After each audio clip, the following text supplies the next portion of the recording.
Hey everyone, in this video we're going to talk about theme and variations.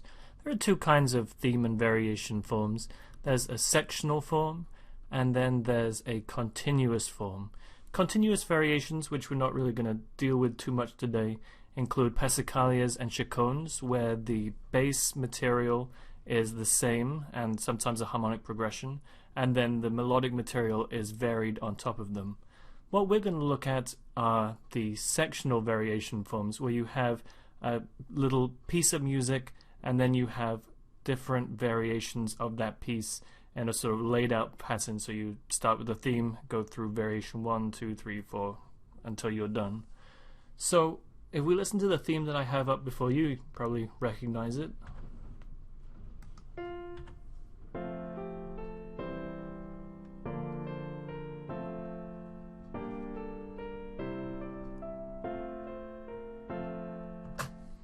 Okay, so some of the things that we want to look for in theme and variation forms, it's pretty easy to spot where the variations are because often the composer will write variation 1.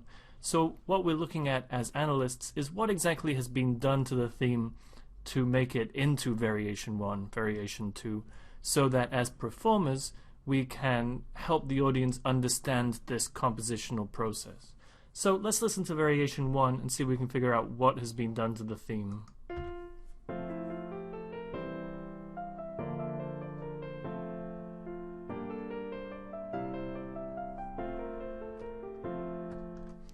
Okay, so the harmony is exactly the same underneath, so that's not what's been changed. However, there seem to be a lot more eighth notes than there used to be. So if we think about this bum ba dum bum, now we have the same thing, bum bum bum bum, but it's just all been joined together with eighth notes. This is a very common technique that you'll find in theme and variation movements, and it's a very easy way to string together a different variation from a simple theme. So when we come down here, it's exactly the same, except that we have sort of escape tones in between. Okay, so variation 2 again should be pretty easy for you to figure out.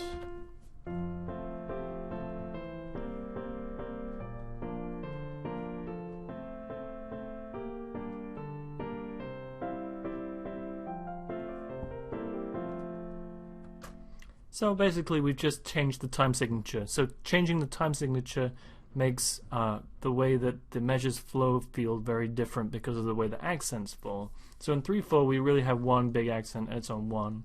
In 4/4 we have two big accents, one on 1 and then one on 3.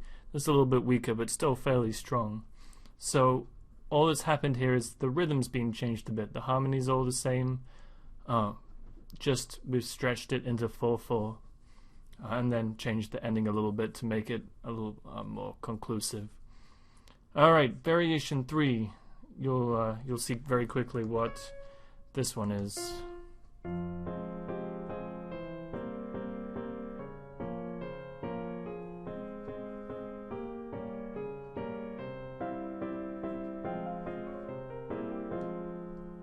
So we've taken variation 2, the 4/4 variation, and we've just changed it so that it's minor instead of major. So you can take a variation and then vary that, and that's how you can get further and further away from the original theme.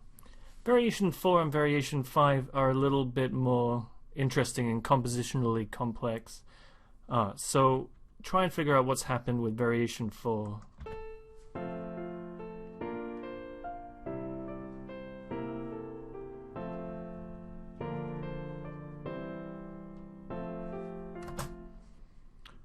So hopefully you noticed that variation 4 is just the same theme but backwards. So we come up here,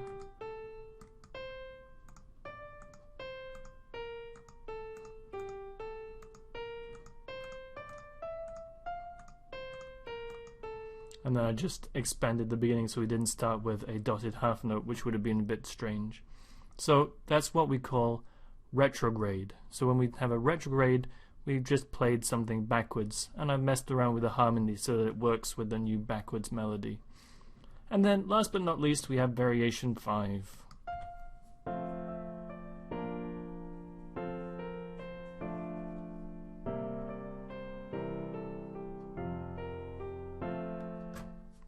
So this one, another compositional technique, this time inversion. So we know about inversion from way back in fundamentals.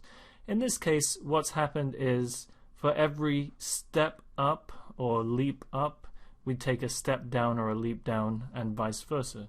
So we go up a major second and up another major second in the original theme.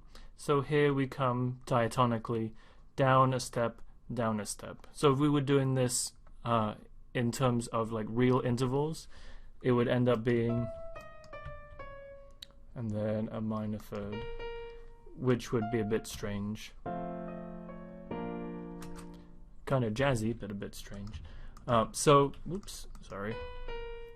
diatonically, we've taken the steps and we've just changed them from going up to going down, and then this leap of a third is the same as this leap of a third, just going the opposite direction. So that's inversion.